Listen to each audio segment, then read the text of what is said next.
오늘 우리에게 주신 하나님의 말씀은 누가복음 24장 13절에서 17절 말씀입니다. 그날에 그들 중 둘이 예루살렘에서 25리 되는 엠마오라는 마을로 가면서 이 모든 된 일을 서로 이야기하더라. 그들이 서로 이야기하며 문의할 때에 예수께서 가까이 이르러 그들과 동행하시나 그들의 눈이 가리워져서 그인 줄 알아보지 못하거늘 예수께서 이르시되 너희가 길 가면서 서로 주고받고 하는 이야기가 무엇이냐 하시니 두 사람이 슬픈 빛을 띠고 머물러 서더라. 아멘. 괴산지역 코로나 확진자가 증가하여 오늘 예배를 비대면 영상 예배로 드리게 되었습니다. 코로나 중에도 주님께서 교회를 지켜주시고 사랑하는 성도님들 가정을 평강으로 지키시고 인도하여 주시기를 원합니다. 부활절이 지나고 이제 부활절 후 두 번째 주일이 되었습니다. 부활절이 지나고 8주 동안의 부활절 절기 동안 부활의 주님을 만난 후에 변화된 사람들의 모습을 살펴보고 있습니다. 오늘은 엠마오로 향하던 두 제자가 부활하신 주님을 만나게 된 말씀입니다. 오늘 본문 13절 말씀을 보면 그날에 두 제자가 예루살렘을 떠난 것으로 되어 있습니다. 누가복음 24장 13절 말씀 한번 봉독하겠습니다. 그날에 그들 중 둘이 예루살렘에서 25리 되는 엠마오라 하는 마을로 가면서 13절의 말씀에 나오는 그날은 어떤 날을 말하는 것일까요? 오늘 본문 말씀 바로 앞에 나오는 9절 말씀을 보게 되면 여인들이 주님의 빈 무덤을 보고 주님께서 부활하셨음을 전했던 그 날을 말합니다. 12절 말씀을 보면 베드로가 텅 빈 무덤을 보고 부활의 주님께서 그 말씀하신 것처럼 부활하신 것을 제자들에게 전해 주었던 바로 주님께서 부활하신 그날입니다. 주님께서 무덤에서 부활하신 그날 두 제자는 예루살렘을 떠나 엠마오로 향해 가고 있습니다. 13절 말씀에 나오는 그들 중 둘이라는 말씀을 통해서 엠마오로 향하고 있는 이 두 제자는 예수님의 12제자에 속해 있지는 않지만 예수님의 무덤이 텅 빈 것을 여인들이 알려줬던 소식을 처음 들었던 사람, 또 베드로에게 예수님의 무덤이 텅 비어 있는 것을 들었던 제자들이었음을 알 수 있습니다. 엠마오로 향하는 두 제자는 예수님의 부활 소식을 제일 먼저 알게 되었던 예수님의 측근 중에 측근에 속하는 제자들이었습니다. 하지만 주님께서 부활하셨다라고 그 소식을 전한 날 주님의 텅 빈 무덤을 방문한 여인들이 증언을 하고 또 베드로가 증언했던 그날 두 제자는 예루살렘을 떠나 엠마오로 향해 가고 있습니다. 왜 두 제자는 예루살렘을 떠나 엠마오로 가고 있었을까요? 주님의 텅 빈 무덤을 보고 주님의 부활을 증언한 여인들의 증언, 또 베드로의 증언을 믿지 못하고 주님께서 십자가에 달려 돌아가심으로 이제 모든 것이 다 끝났다고 생각했기 때문입니다. 두 제자는 지금 실패와 절망감으로 고향 엠마오로 향해 걸어가고 있습니다. 그런데 엠마오로 향해 걸어가던 두 제자에게 부활하신 주님께서 찾아오셔서 그 길을 동행하십니다. 엠마오로 향하던 두 제자는 주님을 가까이서 따르던 제자들이었지만 부활하신 주님을 알아보지 못하고 있습니다. 왜 엠마오로 향하던 두 제자는 부활하신 주님을 알아보지 못하고 있었을까요? 주님께서 부활하신 후 그 모습이 바뀌었기 때문일까요? 그렇지 않습니다. 부활하신 주님을 만난 여인들과 제자들은 분명히 부활하신 주님을 알아보았기 때문입니다. 부활한 주님을 알아보지 못했던 이유는 예수님에게 있지 않고 엠마오로 향하던 제자들에게 있었습니다. 엠마오로 향하던 제자들은 부활의 주님을 알아보지 못한 그 이유에 대해서 성경 말씀은 이렇게 말씀하고 있습니다. 누가복음 24장 13절에서 16절 말씀 한번 다시 보겠습니다. 그날에 그들 중 둘이 예루살렘에서 25리 되는 엠마오라 하는 마을로 가면서 이 모든 된 일을 서로 이야기하더라. 그들이 서로 이야기하며 문의할 때 예수께서 가까이 이르러 그들과 동행하시나 그들의 눈이 가리워져서 그인 줄 알아보지 못하거늘. 아멘. 엠마오를 향해 가던 두 제자는 자신이 그토록 따르던 주님께서 지금 부활하셔서 자신들을 찾아왔지만 부활하신 주님을 알아보지 못하고 있습니다. 16절에 나오는 말씀처럼 그들의 눈이 가리워져서 예수님을 알아보지 못한 것입니다. 가리워져를 의미하는 헬라어 에크라툰토는 무엇에 의해서 억제되다라는 뜻을 지닌 단어입니다. 예수님의 부활하신 몸에 문제가 있어서가 아니라 그들의 영적 상태에 문제가 있어서 예수님을 알아보지 못한 것입니다. 그렇다면 지금 제자들의 눈을 가리고 있었던 것, 그들이 부활하신 주님을 알아보지 못하도록 억제하고 방해한 것은 무엇이었을까요? 그것은 주님의 죽음으로 인해서 모든 것이 끝났다고 생각하는 절망과 좌절감이었습니다. 덴마크의 철학자 키에로 케고르는 그에 져서 죽음에 이르는 병에서 죽음에 이르는 병은 바로 절망이라고 말하고 있습니다. 우리의 마음이 흔들리면 우리의 눈이 어두워집니다. 이해할 수 없는 일이 일어나게 되면 우리의 마음이 흔들리고 우리의 믿음이 흔들리고 절망에 빠질 수밖에 없습니다. 엠마오로 향하는 두 제자의 마음이 그러했습니다. 어떻게 메시아로 오신 주님께서 그렇게 허망하게 십자가에서 돌아가실 수 있었는지 그들은 이해할 수 없었고, 어떻게 놀라운 권세와 능력을 가지신 주님께서 로마 병정들의 수치와 조롱을 받으시면서 십자가의 길을 가셨는지를 도무지 이해할 수가 없었습니다. 주님께서 십자가 위에서 돌아가시는 모습을 보며 두 제자는 이제 모든 것이 다 끝나버렸다라는 절망과 좌절감으로 그들의 마음이 흔들렸고, 부활의 주님께서 동행하셨지만 부활한 주님을 알아보지 못하게 된 것입니다. 성경 말씀에서는 그들의 눈이 가리워졌다라고 이렇게 적고 있지만 사실은 그들의 마음이 절망의 나락으로 떨어져서 그들의 마음이 가리워진 것입니다.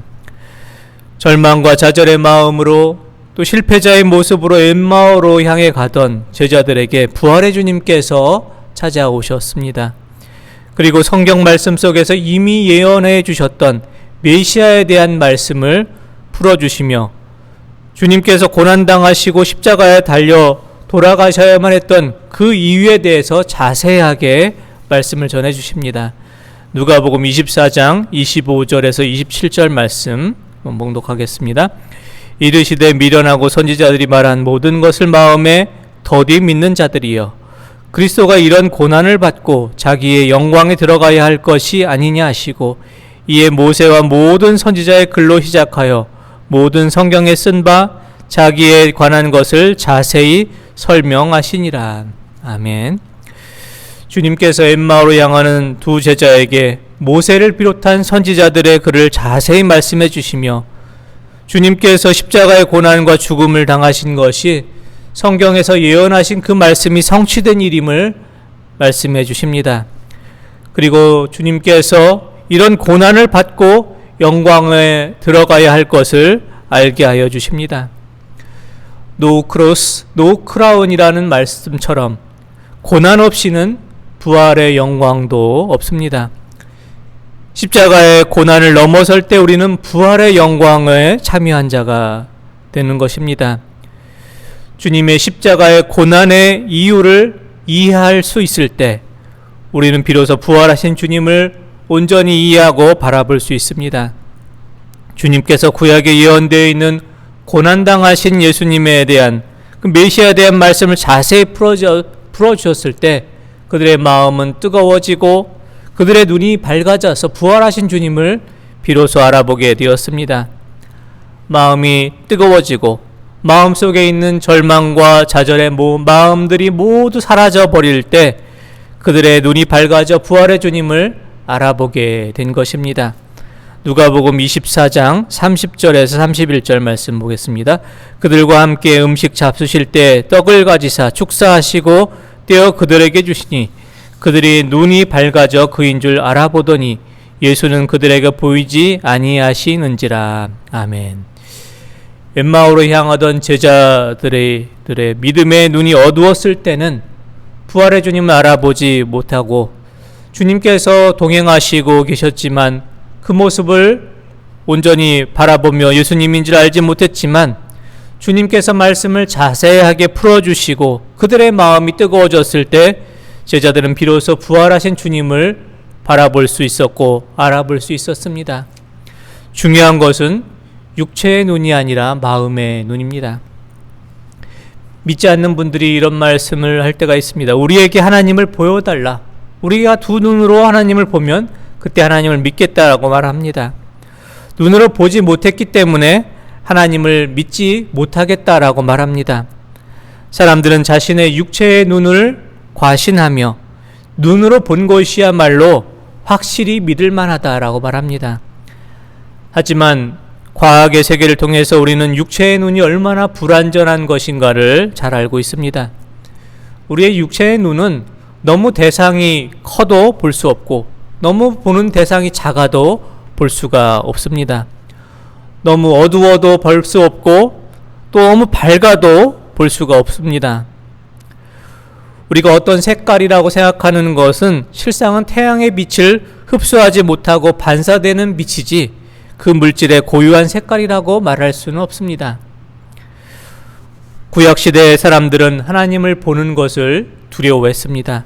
하나님의 발자국 소리만 듣고 또 천둥이 치고 산이 흔들려서 두려움에 떨었고 모세에게 그들을 대신해서 하나님을 대면해 볼 것을 요청할 정도였습니다. 모세의 시대 사람들은 하나님을 보지 않고서도 충분히 하나님께서 그들과 함께 하심을 믿고 알았습니다.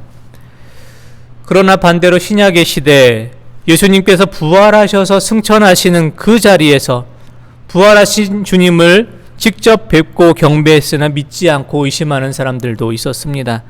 마태복음 28장 16절에서 17절 말씀 제가 목록하겠습니다.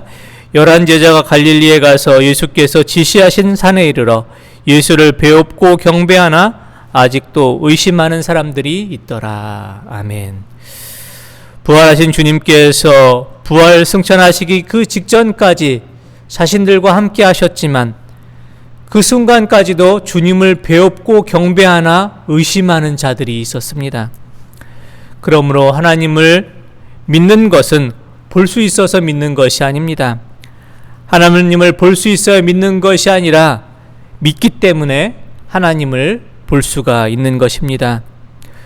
부활절이 지나고 부활절 후 두 번째 주일이 되었으나 아직도 엠마오로 향하는 두 제자처럼 우리의 눈이 가리워져서 부활의 주님을 바라보지 못하고 있지는 않습니까? 그렇다면 우리는 내가 너무 세상 일에 주목하며 살고 있는 것은 아닌지, 내 마음이 지금 무엇을 향해 있는지 먼저 우리의 마음의 상태를 점검해 보아야 합니다. 우리의 마음이 흔들리고 있다면 부활의 주님의 손을 꼭 붙잡고 살아가야 할 것입니다. 실패와 절망감으로 엠마오로 향하던 두 제자에게 부활의 주님께서 찾아오신 것처럼 부활의 주님께서는 항상 우리와 함께 하셨고 지금도 우리와 함께 하십니다. 중요한 것은 우리의 눈이 밝아져서 지금 우리 곁에 계신 부활의 주님을 바라보는 것입니다. 우리의 눈을 가리고 있는 세상의 모든 것을 벗어버리고 지금도 우리 곁에 계신 부활의 주님을 바라볼 수 있기를 원합니다. 엠마오로 향하던 제자들은 부활의 주님을 볼 수 있게 되자 그들의 발걸음을 돌이켜 예루살렘으로 향하고 있습니다. 곧 그 시로 일어나 깨달음을 얻게 된 그때 그들의 발걸음을 엠마오에서 예루살렘으로 돌이킨 것입니다. 그들의 인생의 방향을 바꾼 것입니다. 엠마오로 향하던 제자들과 같이 우리도 부활의 주님을 바라보고 세상을 향해 있던 발걸음이 주님을 향한 발걸음이 될 수 있기를 원합니다. 엠마오로 향하던 제자들처럼 우리 안에 실패와 좌절과 낙심의 마음이 있을 때 부활의 주님께서 먼저 우리를 찾아와 주실 것입니다. 말씀을 풀어주심으로 마음이 뜨거워진 제자들처럼 우리에게 주신 말씀을 통해 우리의 마음이 다시 뜨거워지기를 원합니다. 세상은 점점 더 어두워지지만 등불보다 더 밝은 모습으로 우리 곁에 계신 부활의 주님을 바라볼 수 있기를 원합니다. 우리의 마음이 흔들리고 우리의 믿음이 흔들릴 때마다 부활의 주님의 손을 꼭 잡을 수 있기를 원합니다. 엠마오의 제자들처럼 부활의 주님을 우리가 보지 못할 때 낙심과 절망의 마음이 있을 때 우리가 그 낙심과 절망의 마음을 모두 물리치고 우리의 인생의 방향을 곧 주님께로 돌이키고 부활의 증인된 삶으로 살아갈 수 있는 성도님들 되실 수 있기를 원합니다. 기도드리겠습니다. 하나님 아버지, 엠마오로 향하던 두 제자들처럼 우리의 마음에 낙심과 절망의 마음이 있을 때 온전히 부활의 주님을 바라볼 수 있기 원합니다. 낙심과 절망의 마음을 모두 물리치고 우리의 마음이 흔들리고 우리의 믿음이 흔들릴 때 부활의 주님의 손을 꼭 붙잡기를 원합니다. 곧 그 시로 일어나 그들의 발걸음을 예루살렘으로 돌이킨 것처럼 부활의 주님을 바라보고 우리의 인생의 방향과 목적을 부활의 주님을 향해서 나아가며 살아갈 수 있는 부활의 증인된 삶으로 살아가는 저희들이 되게 하여 주시옵소서. 주 예수 그리스도의 은혜와 하나님 아버지의 사랑하심과 성령님의 교통하심이 우리 안에 있는 낙심과 절망의 마음을 모두 벗어버리고 부활의 주님께서 지금 내 곁에 계심을 바라보며 곧 그때로 그 발걸음을 돌이켰던 엠마오의 제자들처럼 우리의 인생의 방향과 목적을 부활하신 주님을 향해 돌이켜 나아가기를 소원하는 사랑하는 주의 백성들과 그 가정들 위해 코로나19 방역과 치료를 위해 수고하는 모든 손길들과 다시 주님의 손을 붙잡고 다시 회복하기를 소망하는 주의 모든 자녀들 위해 항상 함께 없이를 간절히 축원하옵나이다. 아멘.